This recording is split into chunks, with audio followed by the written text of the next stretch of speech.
Consumer Technology Association. Yes, You recently yes. joined the CTA, and you are in Las Vegas right now, I believe. I am in Las Vegas, despite the very plain background. I am in Las Vegas at the Las Vegas Convention Center in the CTA Platinum Lounge, where we host VIPs during their time at the Consumer Electronics Show. So we're just thrilled. The whole thing is going on. And it's day 4 of the Consumer Electronics Show. 4 days so far of presenting products, talking about technology, how technology is going to Mhm. change our lives. Have you, I know you're so busy with work that you're doing, you might have gone on the floor, you might have seen something really cool. Has anything caught your eye? Well, technically it's day two. Oh, We had 2 days of like media availability, and then day one was yesterday. We had the ribbon cutting ceremony in the morning, followed by a keynote from GM CEO Mary Barra, and then today's day two, and I've got to see a little bit of the floor during the setup phase, and even then, I mean, the products, that I was able to see were really quite interesting. A lot of medical technologies, digital health, tremendous amount of automotive companies exhibiting, and I mean that just scratches the surface. There's a space technology, food tech. I mean, the list goes on. It's awesome. that thing that you just mentioned is some of the research I was doing to prepare for our conversation today, and thank you so much for taking some time at a very busy time, was that food technology is new this year, added to Mm-hmm. CES. What sort of is this, like 3D printing food or a better refrigerator? What is some of this food technology if you've been able to see some of it?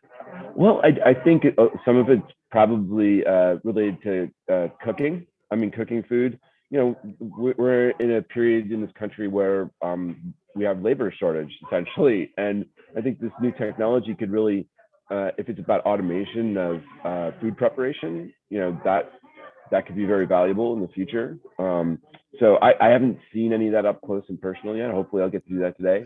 We'll let you go pretty early so you can get down there and see some of that stuff in between your job. I'm just imagining those kitchen robots I've seen videos of where the arms come out and then it's scary but inspiring at the same time. One of the reasons that I'm talking to you from the Middlebury connection is you are a graduate of the Middlebury Institute. When did you graduate from the institute, and what field of study was your focus while you were there? I graduated from the Middlebury Institute of International Studies in 2003, and my focus at the time was on commercial diplomacy. So there was a degree called Master of Arts in Commercial Diplomacy. I think that has changed to international trade policy since I graduated, and I took that experience at Monterey at the Middlebury Institute, and I did another graduate degree after that on a Fulbright fellowship in Austria, in Vienna, Austria. I really owe the start of my career to the Middlebury Institute, because if I hadn't gone there, I wouldn't have been able to get an internship at the U.S. Department of Commerce, uh, and that's eventually where I started my professional career, like as a civil servant. So Middlebury gave me that opportunity. Is this something that you would have imagined, like with each step you took along your professional path? Were there lessons from the institute that inspired you along each way, or you found different things from your education then, or was it just like a foundation that lets you build and be curious? What sticks with me throughout my career from Middlebury is the focus on peace. It's a peace program. It's all about uh, doing the right things around the world to create peace and sustain peace. And we're living in very challenging times where you see a lot more global competition, potential for conflict. Um, but as a professional, I have a great responsibility to work with others across the spectrum around the world to ensure that we're communicating with one another, we understand each other, we are talking about ideas that can bring people together, technologies and innovation that can bring people together. And I owe that perspective to Middlebury because it was created out of a previous period of conflict and competition in World War II. And we need to continue to have that perspective today, because we are dangerously close to falling backwards in time. The world, of course, over the past 2 years, we're learning how to live alongside, along with a virus that has changed everything that we do. That has been a big influence on the work for planning the Consumer Electronics Show this year. How has the pandemic influenced your day-to-day life there as a new member of the CTA and working with CES? Well, first of all, the world is very virtual. It's digital. Even before the pandemic, I operated in that world as an international traveler. You have to do meetings virtually, with different time zones all over the world. Like if I'm traveling to one destination, I have to do meetings back in Washington. So I was uniquely prepared for it. And I think now there's a recognition by leaders of companies and associations that people can perform at very high levels by working from home. And I, as a father to two young girls, my daughters Lila and Cora, they're age 7 and age 4. I appreciate being able to work from home and to be with them. We're 2 days a week in the office, but right now we're all in Las Vegas in person, and that is incredibly valuable too.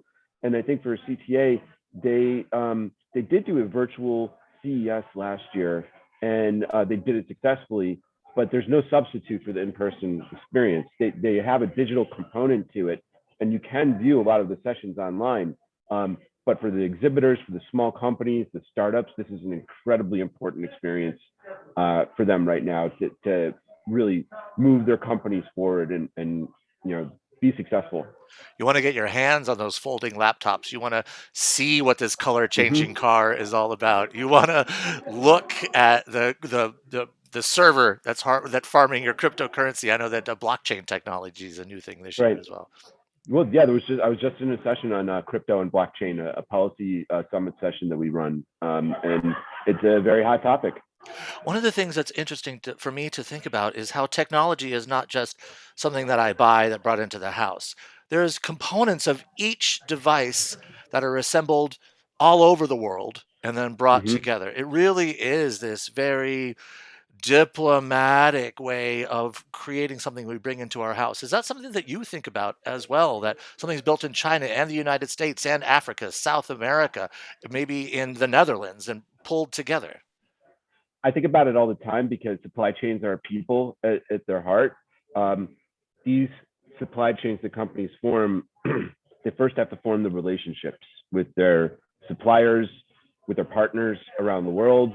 And without those relationships, you cannot innovate appropriately. You can't manufacture your product. And it's often the case that, especially with consumer technology, the specialization happens in multiple parts of the world where maybe in the United States, you're coming up with the idea, you're doing the research and development, you're doing the marketing, you're doing all sorts of really high value added services. But maybe somewhere else in the world, like in Vietnam or in China or in Thailand or in Mexico, you are building the product or building the input that goes into the product, and those supply chains, cross so many parts of the world, and eventually the products are delivered to consumers, and the consumers value their use. So I think about this question all the time, Andrew. And that's part of what the Institute helps people learn is that diplomacy, the understanding, the empathy, the seeing how others live and be able to walk those lines successfully. Right. I mean, companies play a role in commercial diplomacy too. It's not just the government, because these relationships have a way of sustaining peace. So if we have good, strong commercial relationships across countries, across regions, that breaking those relationships is really difficult. It's hard to do. I mean, we've seen in the U.S.-China context, for example, there was a perspective that you had to decouple U.S. and China through blunt instruments like tariffs. Well, that clearly is not happening, right? Companies are still producing in China because they want to be in the China market, or they want to. China does. There are companies in China that do things so well that it's hard to replicate in other parts of the world. And so that's one of the. I was just listening on NPR earlier this week. There's political boycotts, like we're not going to like you, in our headlines, but where those boycotts of consumer products and money that has a bit more strength. Have you come to have a different understanding and respect for that in your career? Uh, I think these types of boycotts, they're very heated. Um, it doesn't happen in a sustained way that often, but we're going to see what happens. I think with the Winter Olympics, because there's going to be a lot of attention paid to that, across the United States and Europe and other parts of the world. And I don't know where that's going to go, but it's the Winter Olympics. People may still watch it. And I'm getting excited and going off down some Yeah. roads and things. So, how did you help shape CES 2022 this year? What sort of things? How many meetings did you have? How much time have you devoted to making this a success this year? Sure. Sure. I started at CTA on December 13th, and one of the first things I had to do was shore up my panel on trade and global competition. And so there was a couple of invites we had out to speakers, and I recruited a few others, and we just did this panel yesterday. I had 4 tremendous speakers on it. I moderated the panel. We had 2 small and medium-sized enterprise executives. We had a legislative director from the Congress, Bill Rockwood. He is actually a deputy LD for Representative Soto from Florida. And we had Robert Hoffman from Broadcom.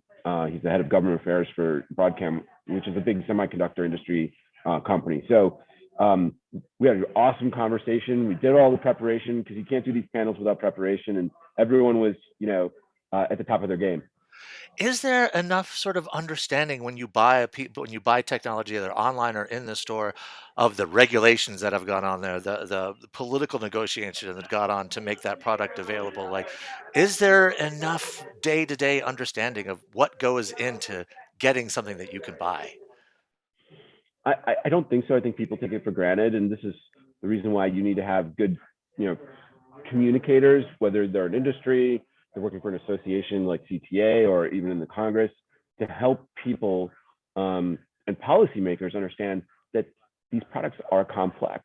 They may seem simple to you because it's easy for you to use them, but the creation of those products takes a lot of effort, ideas, ideation, innovation, and it takes time to come up with these products and to commercialize them and bring them to market. So we can't take this economic activity for granted.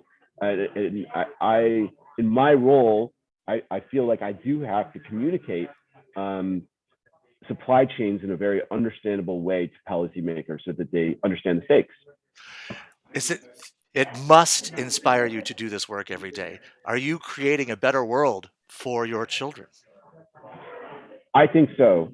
I can't raise my children without creating a better world, because I don't want them to look back at me and say, "Dad, what were you doing? You were, the world's collapsed." I personally think that technology is going to help us solve problems. We have to put it into that context. If we just say this technology is cool, it doesn't cut it. You have to say, how is this technology going to help us solve the problem of climate change, or the problem of food scarcity, or so many different problems that the world's facing, particularly in developing countries, where I think there might be some inequity in terms of the amount of technology and the type of technology available. It may not be available in one country, but it's certainly available in the United States or in Europe. If there was one thing, and again, thank you very so much. I'll let you get back to work in 1 minute, but I'll ask you this question. There are students right now at the Institute. They're Mm-hmm. just starting out, or they might be applying to start out in the fall. If you could give, say, 3 tips of advice to Institute students, what would you have them, what would you say to them? Get out of your comfort zone. Do something you've never done before. Prepare, and focus not just on your knowledge, but on your communication skills, whether that's oral communication, written communication, and be prepared to work in teams with others and show that empathy. Ask good questions. I mean, these are all things that the Monterey Institute, well, the Middlebury Institute, in a soft way helps you prepare for, by doing a lot of team engagement. But when you get to work for an organization, um, that that those soft skills matter so much, and that's what I really would encourage potential students to think about when they come to Monterey. But also, don't wait until the last minute to figure out what you want to do. I take it back when I ask you one more question. I know from a brief conversation that we had earlier, you're a fan of science fiction, like I am. You've probably had a lot of technology in your life or seen technology on the screens and in books, like I have. What's your favorite piece of tech that you've brought into your life personally? Oh gosh, I would say right now my favorite piece of tech, uh, and this is just me personally. I have an Oculus Quest 2, which I just think is really really cool. I wish I could use it more often, but I've got to pick my battle spots at home. I can't just like use it all day because I have two kids and I have an incredibly loving spouse, my wife Mary. So if I use that all the time in the home, like I think they would probably just get tired of me. But it's awesome. I think this virtual reality, the metaverse, so to speak, is just starting, and we're going to see how people engage in it. It's going to be really fascinating. Ed, thank you so much. I'll let you get back to work. Thank you for taking some time to talk with me about your work and to help inspire students in the future. My pleasure, Andrew. Thanks so much for inviting me for this conversation. I'm going to end the stream, but I'll be right back to wrap up with you here on our streaming service. Great.